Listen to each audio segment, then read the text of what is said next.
श्री गणेशाय नमः।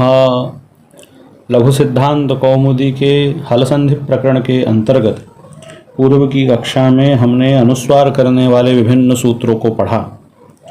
मोनुस्वार मांत पद को अनुस्वार करता है, नश्चापदांतस्य झली अपदांत नकार मकार को अनुस्वार करता है। उसके बाद परसवर्ण करने वाले दो सूत्र अनुस्वारस यही परसवर्ण और वापदांतस्य हमने पढ़ा। मोनुस्वारह के अपवाद सूत्र हैं मोराजिसम कौ हे मपरे वा और न परे नह और एक वार्तिक यबल परे यबला वा। अब हमें सूत्र पढ़ना है आद्यंतौ टकितौ। पाणिनीय व्याकरण में बहुत सारे सूत्र हैं, 6 प्रकार के सूत्र हैं, संज्ञा सूत्र, विधि सूत्र, परिभाषा सूत्र इत्यादि। उनमें से जो विधि सूत्र है, इस विधि सूत्र में एक स्थानीय होता है, एक आदेश होता है और एक निमित्त होता है। यह जो आदेश होता है यह शत्रुवत होता है, कहा गया है शत्रुवत आदेशाः भवन्ति। जो आदेश होता है यह शत्रु के समान है, जिसे होगा उसे वहाँ से हटा करके, उसके पद से हटा करके उस स्थान पर अपने बैठ जाता है। और एक आगम होता है, आगम मित्रवत होता है, मित्रवत आगमा भवन्ति। वह उसे स्थान से हटाता नहीं है, उसके समीप बैठ जाता है, या तो पूर्व में या पर में। यह आगम किस सूत्र में है और किस सूत्र में आदेश है, इसका ज्ञान आवश्यक है। इसके लिए सूत्र में ऐसा कुछ लिखा नहीं होगा कि यह आगम हो जाए और यह आदेश हो जाए। इसके लिए पाणिनि जी ने 2 सूत्रों से संकेत किया है, वह है आद्यन्तौ टकितौ और मिदचोन्त्यात् परः। इन दोनों सूत्रों का निष्कर्ष ये है कि यदि कोई आदेश टित या कित या फिर मित है तो वह उस स्थान पे नहीं होता, जिसे कहा जाएगा उसके स्थान पर नहीं होता, उससे पूर्व या पर बैठता है। यदि टित होगा तो जिसे कहा जाएगा उसके आदि में बैठ जाएगा, पूर्व में बैठ जाएगा। यदि कित होगा तो वह अंत में बैठ जाएगा, मतलब जिसे कहा जाएगा उसके बाद बैठेगा। और यदि वह मित होगा तो वह जिसे कहा जाएगा उस पद में, उस समुदाय में अचों को देखा जाएगा और अंतिम अच के बाद बैठेगा। मिदचोन्त्यात् परः आप लोग अजंत नपुंसक लिंग में पढ़ेंगे। टित कित के लिए आद्यन्तौ टकितौ यहाँ उपस्थित है। यह सूत्र कह रहा है टित कितौ यस्य उक्तौ तस्य क्रमादौ आद्यन्ता वयवौ स्तः। टित और कित जिसको कहे जाएं वह उसके क्रम से आदि और अंत अवयव होकर के बैठते हैं। यह टित और कित क्या है? जिस आदेश में टकार की इत संज्ञा होती हो उसे कहेंगे टित, जिस आदेश में ककार की इत संज्ञा होती हो उसे कहेंगे कित। और वह जिसको कहे जाएंगे उसके स्थान पर न हो करके जो टित होगा वह उसके आदि में बैठेगा और जो कित है वह उसके अंत में बैठेगा। उदाहरण से समझिए, एक प्रयोग है प्रांग धन षष्ठः।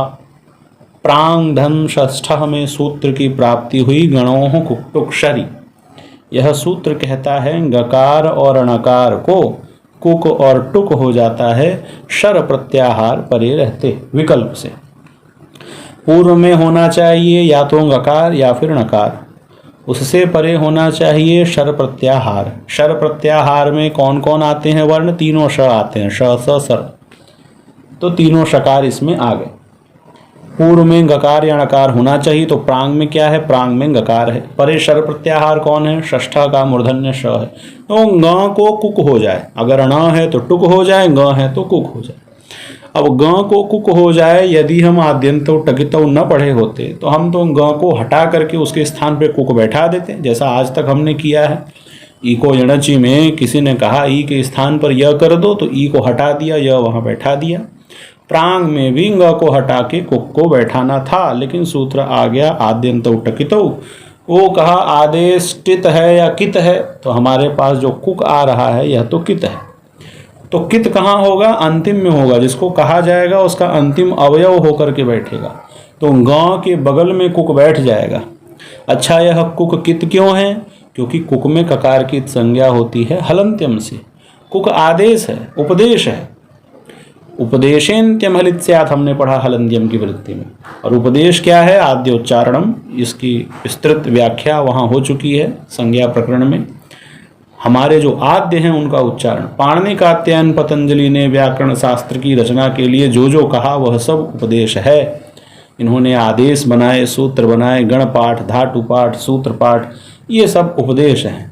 तो कुक और टुक का विधान कर रहे हैं, यह भी उपदेश है। इसके अंतिम हल वर्ण ककार की संज्ञा हो गई, कु में उकार की संज्ञा भी हो जाती है उपदेश जनुनासिक से। तस्य लोपः से दोनों का लोप, कुक में केवल ककार बचता है। तो कुक कित होने से गकार के स्थान पर नहीं आया। आद्यंत टकित कहा कि यदि कित है तो अंतिम अवयव होकर के बैठेगा। तो प्रांग के बाद में कुक हो गया, प्रांग धन क धन षष्ठः, यह स्थिति हुई। प्रांग और आधा क हल और षष्ठः का मूर्धन्य श, यह स्थिति है। तो कुक अंत में हुआ। अब यहाँ जब ग क और श, प्रांग क षष्ठः ऐसी स्थिति है, तब कौन सा सूत्र प्राप्त है? तो एक वार्तिक आया। वार्तिक है चयो द्वितीयाः शरी पौष्करसादेरिति वाच्यम। चय प्रत्याहार वाला वर्ण यदि पूर्व में है और शर प्रत्याहार पर में है तो उस चय को द्वितीय हो जाएगा। चय अर्थात चटत कप, सभी वर्गों के जो प्रथम अक्षर हैं वो चय प्रत्याहार में आते हैं। क वर्ग का प्रथम क, च वर्ग में प्रथम च, ट वर्ग में प्रथम ट, त वर्ग में प्रथम त, प वर्ग में प्रथम प, तो क च ट त प यही आते हैं चय प्रत्याहार में। तो पूर्व में होना चाहिए क च ट त प में से कोई एक, बाद में होना चाहिए शर प्रत्याहार अर्थात तीनों श में से कोई एक, या तालव्य श हो या मूर्धन्य हो या दंत्य हो। तो उस चट त क प में से जो भी एक होगा उसको उसका द्वितीय वर्ण हो जाएगा। यदि क है तो ख हो जाएगा, च है तो छ हो जाएगा, ट है तो ठ हो जाएगा, त है तो थ हो जाएगा और प है तो फ हो जाएगा। प्रांग धन क धन षष्ठः में यह जो मध्य में ककार दिखाई दे रहा है यह चय प्रत्याहार में आता है, और उससे परे जो षष्ठः का मूर्धन्य श है यह शर प्रत्याहार में आता है। तो इस मध्य वाले ककार को द्वितीय वर्ण हो जाए, ख हो जाए, लेकिन यह विकल्प से होता है क्योंकि वार्तिक कह रहा है पौष्करस आदेः इति वाच्यम। पौष्करस आदि आचार्य के मत में होता है, अर्थात अन्य आचार्यों के मत में नहीं होता है। तो इस क को ख हो गया, प्रांगधन ख धन षष्ठः, ग ख और श, यही पहला प्रयोग सिद्ध हो गया। अब यह सूत्र विकल्प से करता है, मूल में लिखा भी प्रांख षष्ठः, क ग ख श वाला पहला प्रयोग हुआ। जिस समय यह चयो द्वितीयाः शरी ख किया ही नहीं, केवल क है, प्रांगधन क धन षष्ठः, तो हल क है और परे मूर्धन्य श है। क और श के संयोग को ही हम क्ष बोलते हैं, क्षत्रिय वाला क्ष। तो वही क और श सीधे सीधे मिल गए तो बन गया प्रांग षष्ठः। द्वितीय प्रयोग जो लिखा मूल में, पहला ग ख श वाला, दूसरा ग क्ष वाला। तीसरे में कुक ही नहीं हुआ, गणों कुक टुक सरी में जो कुक आदेश होता है यह भी विकल्प से होता है। तो प्रांग धन षष्ठ है, बीच में कुक हुआ ही नहीं, बस प्रांग का ग परे षष्ठ का मूर्धन्य श, ऐसी की ऐसी स्थिति रह गई। तो तीन प्रयोग सिद्ध हुए, एक बार कुक हो करके चयो द्वितीयाः सरी से द्वितीय ख हो करके ग ख श वाला, दूसरा प्रयोग उसको क ही रहा, ख नहीं हुआ तो क श मिलके क्षत्रिय का क्ष वाला, और तीसरे में कुक ही नहीं हुआ तो प्रांग षष्ठः। यह तीन प्रयोग बने।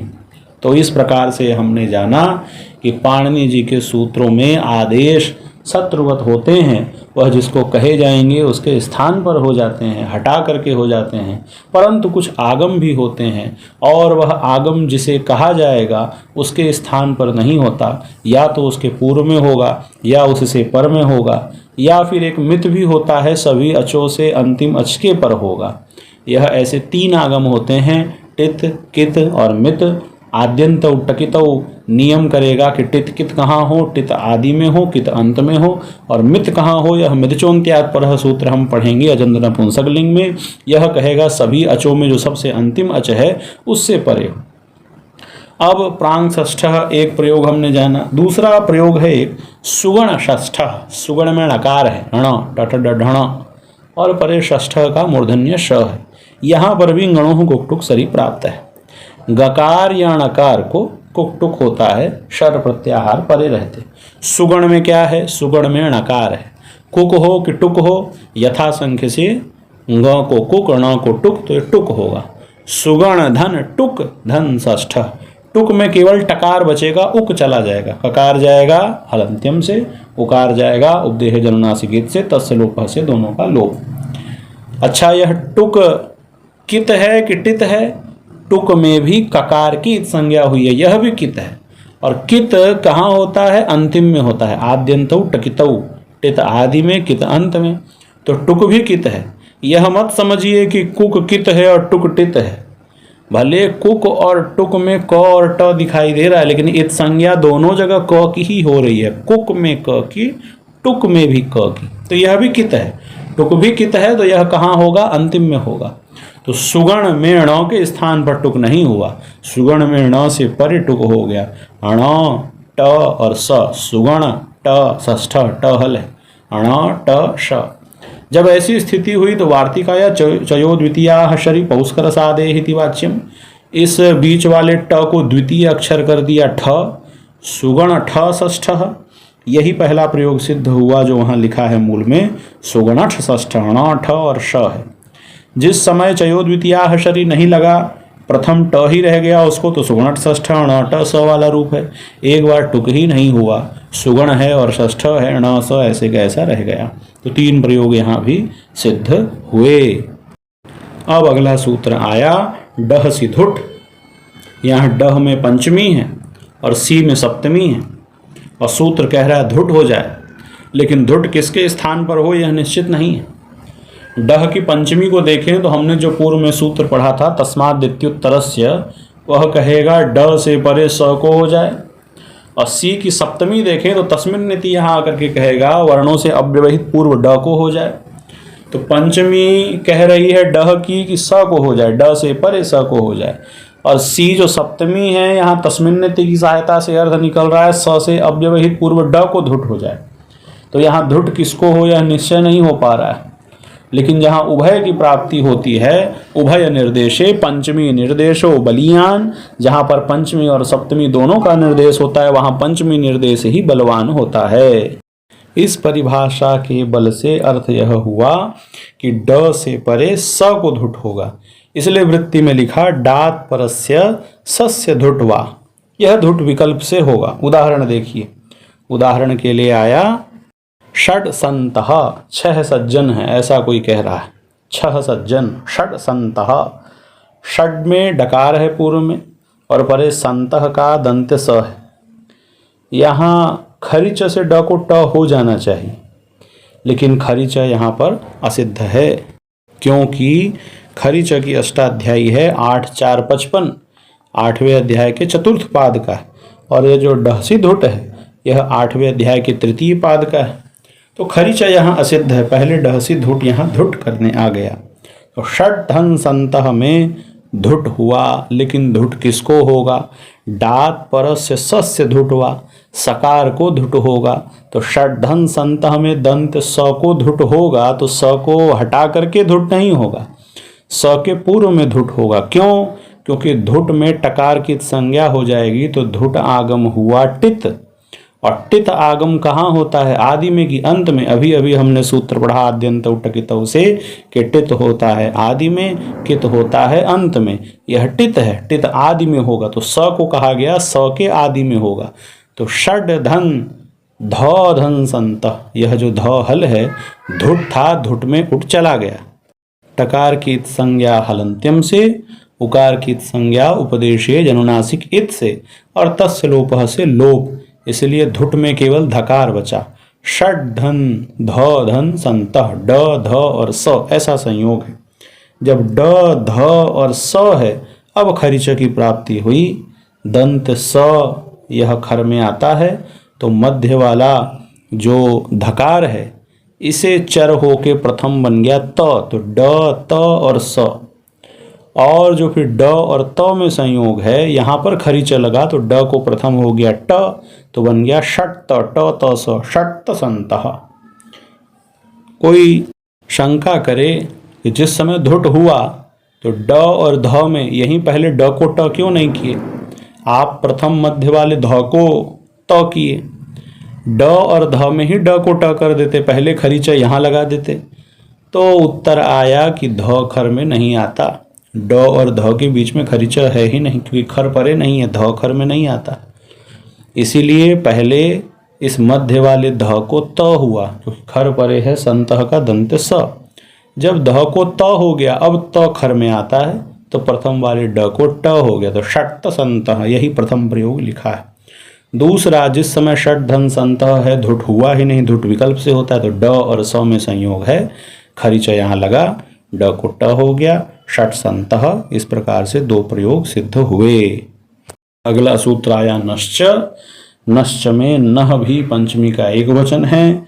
डह से धुट से अग्रिम सूत्र ही है, वह 8 3 29 का है। नश्च 8 3 30 का है। सूत्र का अर्थ हो रहा है, ऊपर से सी की अनुवृत्ति आई, न से परे भी स को धुट होता है विकल्प से। पहला सूत्र कह रहा था डकार से परे, डात परस्य। अब ये कहा नान्तात परस्य सस्य धुटवा। पूर्व में नकार होना चाहिए, बाद में दंत स होना चाहिए।